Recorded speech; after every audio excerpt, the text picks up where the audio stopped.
Welcome back to the outskirts of Bronkhorstspruit, around 50 kilometers east of Pretoria, alongside the N4 on the border between Gauteng and Mpumalanga.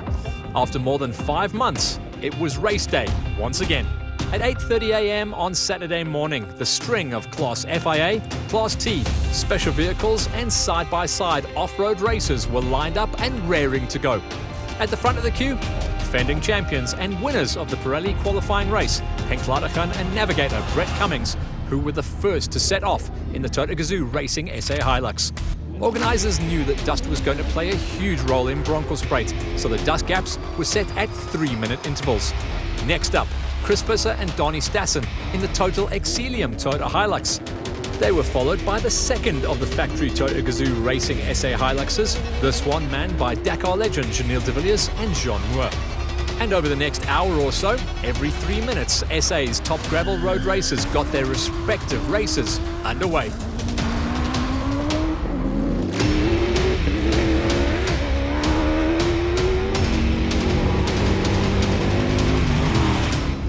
With the entire field now well and truly underway, it was time to focus on the battle at the front.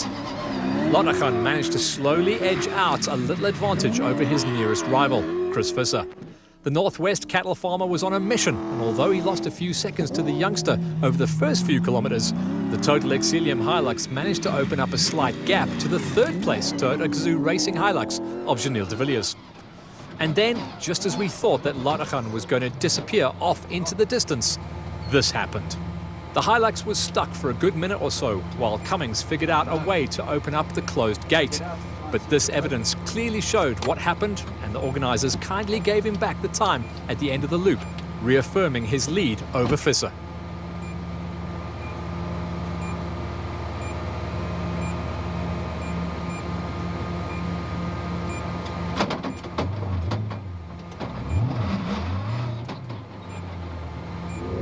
Behind the leading trio of Toyotas, all hell was breaking loose, with most of the fireworks coming from Dakar quad rider Brian Baragwanath, with Dakar lady bike racer Tay Perry reading the notes from the passenger seat of the Century Racing CR6. As he and Perry started to also find each other, their pace increased, and they clawed their way through the field from 9th all the way up to 4th, halfway through loop number 1.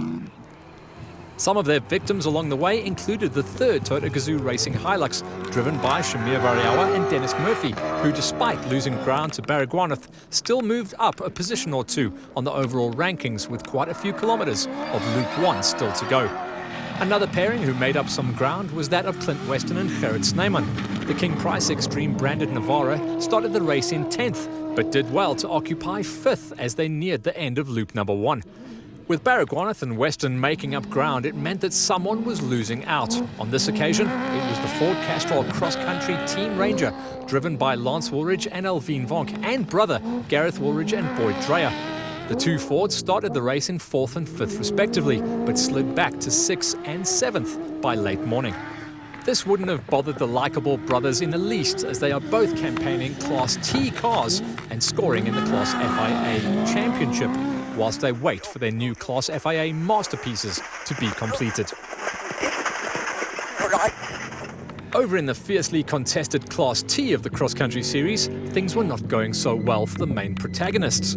Everyone was expecting a major battle between the likes of former champions and pole setters Johan and Werner Horn from Malalan in their Hilux, the Total Exilium Hilux of Gary Berthold and Jeff Minott, and the NWM Ford Ranger of Vos Prinsloo and Andre Vermeulen, and the Redline Navara of Terence Marsh, and now the Secha Zulu in the hot seat.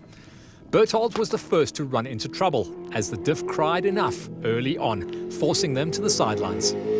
The Horns from Malalan Toyota were the next ones to run into trouble. The brothers' patience was tested to the limit, and although they made it back to Bronkhorstspruit for the rest break, they nearly lost an hour. Let's hear from Werner what caused the big delay. Yeah, we painted the rims, and the rims didn't sit on the hubs, so all 4 tires came loose. We left the left back wheel came completely off, broke all the studs. We managed to put 2 studs and drove about 80 k's back with only 2 studs. Prinsloo was next to see the ugly side of Lady Luck, as they experienced everything from a flat tyre to broken suspension, enough to prevent them from starting the second loop of the race. They were out. This played right into the hands of Marsh and Zulu, who kept their noses clean, and the Red Line Navara in the middle of the road to now lead Class T. Class A of the Specials, as they are also known, is where you will find the big thunder in the form of the crazy-looking cars with the massive V8 engines powering only the rear wheels, causing more than its fair share of dust. It's probably one of the last places you'll expect to find a woman, but this is exactly where you'll find Sandra Labuskakny-Young, behind the wheel of the big Total Agri Porter. We met up with the lady driver back at DSP. But we're happy to be here in one piece, and hopefully there's still 150 kilometers for us to go there. Our plan is just to go out and enjoy it and hope Lady Luck is on our side in Women's Month. Sandra is usually at or very near the top, but on this occasion it was the pairing of Tim Howes and Gary Campbell in their Zarko Magnum who reached the DSP and the halfway mark with a lead of almost 2 minutes over Sandra and husband Jaco Jonk. Yeah, I had my race face on and I pushed a bit harder, so hopefully it will show with the times. If you're looking to find a way into the exciting world of cross-country racing, this is it. The class for so-called side-by-side vehicles, or Class G. But here in Bronkhorstspruit, most of the guys in their Class Gs were reporting a number of small technical issues that prevented them from going flat out all the way. When the times were added at the halfway mark of the race, it was the defending champions and class stalwarts, Werner and Leon Mostert, who battled their way through the difficulties to hold a commanding lead over the similar Can-Am Maverick of Peter Walter and Sean de Villiers in second, and Hanno Bierman and Peter de Beer reaching the halfway mark in third. So there it is, confirmation of the scoreboard for the special vehicle category with the names of Tim Howes and Gary Campbell at the top with an advantage of less than 2 minutes over the Yonks.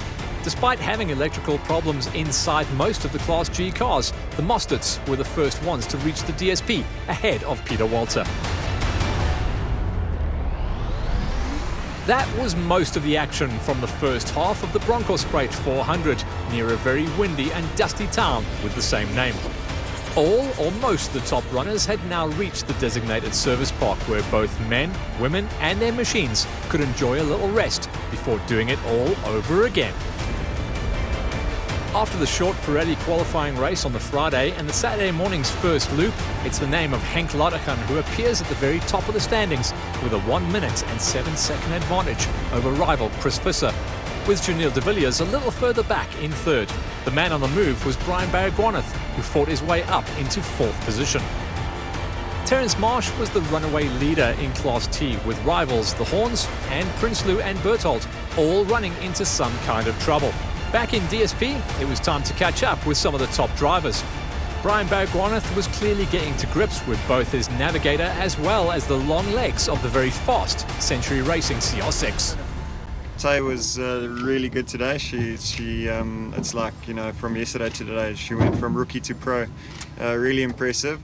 At the very top of the standings, we saw another battle between Chris Visser and Henk Ladergan. Visser clearly enjoys the fast and open stuff and had every intention to take the fight to Ladergan over the closing part of the race. Yeah, I must say, I like these fast-flowing stuff. So here and there I was maybe overcautious with the rocks and that. But yeah, the second lap I was going to push hard. Very hard. Visser would have his work cut out for him because champion Henk Ladergan seemed well in control despite running into that closed gate and having a little difficulty finding the route through the tall grass. A bit scary because you're coming through the sixth gear and all of a sudden there's just thick grass and you have to almost guess where the road is. Just before midday on the Saturday, the crews swapped their face masks for helmets once again as they prepared to take on the mealie fields of Bronkhorstspruit. During the service break, field was regrouped according to their position on the overall standings, which meant that Ladergan would once again be the one to open up the now more familiar road. He was followed by Visser, de Villiers and the flying Baragwanath. As expected, the battle at the front would be a fierce one between SA's top drivers in the fastest cars. But let's start at the other end of the field to see who survived the dust and who managed to stay clear of the many obstacles along the route of the Bronkhorstspruit 400. Youngster Kent Rutherford, with the experienced Gerard Skitter in the Red Line Motorsport Can-Am Maverick, showed great pace, but the son of SACCS chairman Archie Rutherford was forced to call it a day with a few technical issues, all part of the learning curve. The same could be said for Dean Bradbury and Timmy Brutus, whose Canon Rotex also couldn't make it through the weekend. In fact, Most of the Class G or side-by-side competitors were finding that the fast and open route here in Bronkies was taking its toll on their machines. So Hanno Bierman and Peter de Beer were happy to reach the end and be classified as finishers. They were beaten to the finish, though, by debutant Simon Murray, who was heard saying that swapping the tar for dirt was the best experience of his life, despite rolling his car at some point and picking up a few flat tyres. He, however, just missed out on a podium position as third place in Class G was earned by Nico Durant and Rikus Hutting in the number G46 Can-Am Maverick. For Peter Walter and Sean de Villiers, they had a cleaner run inside their G66 Can-Am to reach Bronkies with the second fastest time in the class for the day.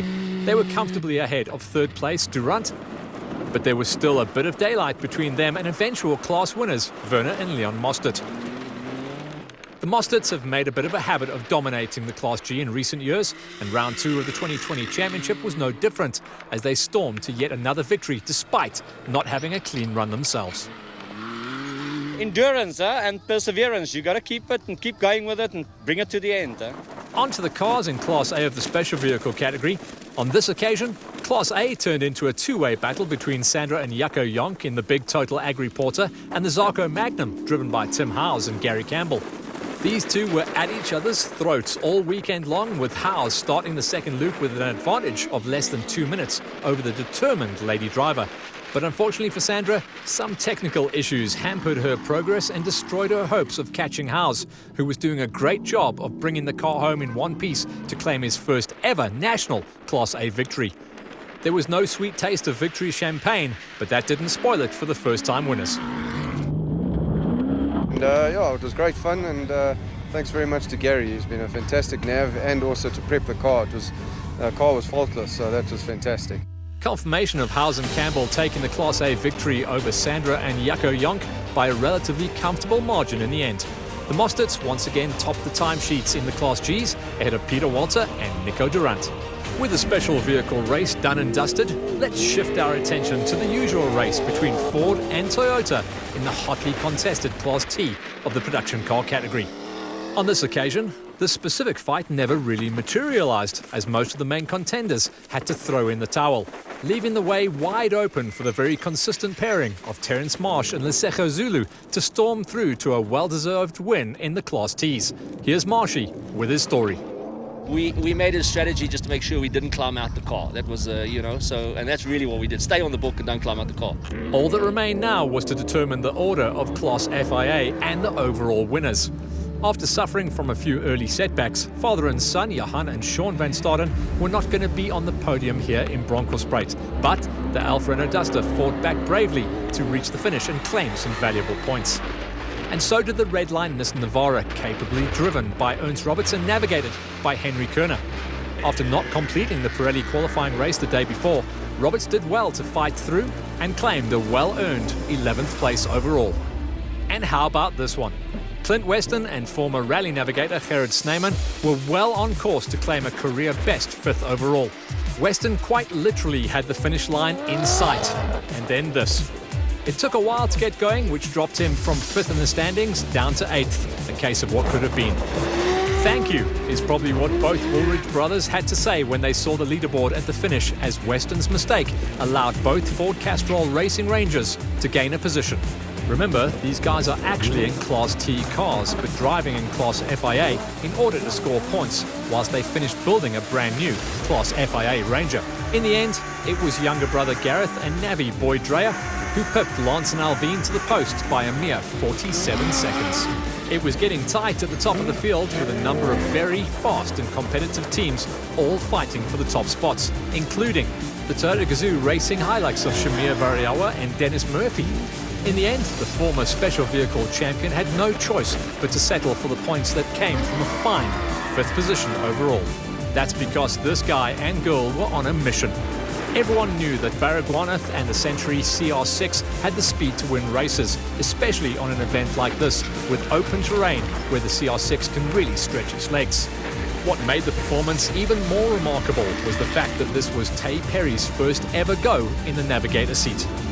Pear really found their groove and set the fastest time overall on loop number 2, good enough for a well-earned 4th place overall come the end. This meant that Mr. Consistency himself, Chenille de Villiers, alongside Jean Moore reading the notes instead of his usual Spanish co-driver Alex Arrow, started the day in third, and that's exactly where the Toyota Gazoo Racing Hilux ended after both a clean and fast run around the mealie fields here in Bronkhorstspruit. That left us with 2 to go. The third Toyota Gazoo Racing Hilux of champions Henk Latergan and Brett Cummings, and the slightly older Total Exilium Hilux of former champion Chris Visser and Donnie Stassen. Visser was flying and tried his best to close the gap to the young pretender, who in turn was doing a fantastic job of keeping his nose clean out front. Let's go in car with Latergan as he was nearing the end of the race. Ooh, what a scary moment for the champions who very nearly went swimming. Fortunately, they managed to get themselves unstuck, but valuable time was lost. It was now a straight fight to the finish between Latergan and Visser, with the clock finally revealing that Latergan still managed to do enough to claim victory. What a race! And here it is, the production vehicle scoreboard showing that Latergan took the win over Visser, with de Villiers taking the final podium position. Baragwanath and Variawa rounded out the top 5, whilst Terence Marsh claimed the victory and the win in Class T for the first time in 2020. No podium celebrations or champagne spraying this time around, thanks to the dreaded virus, but we did get a chance to catch up with race winner Latergan, who talked us through that close call. We came in there just a bit too hot and we bounced over the road and almost fell off the, well, we did fall off the dam wall, but nearly rolled it into the dam. We were on 2 wheels and then we were stuck there. So me and Brett both got out the car, ran around. I saw like we might just make it out here. Just managed to spin the back around and then only just made it out back onto the dam walls. Thanks for joining. This was all the action from the Bronkhorstspruit 400, and it was proudly brought to you by the South African Cross Country Series in association with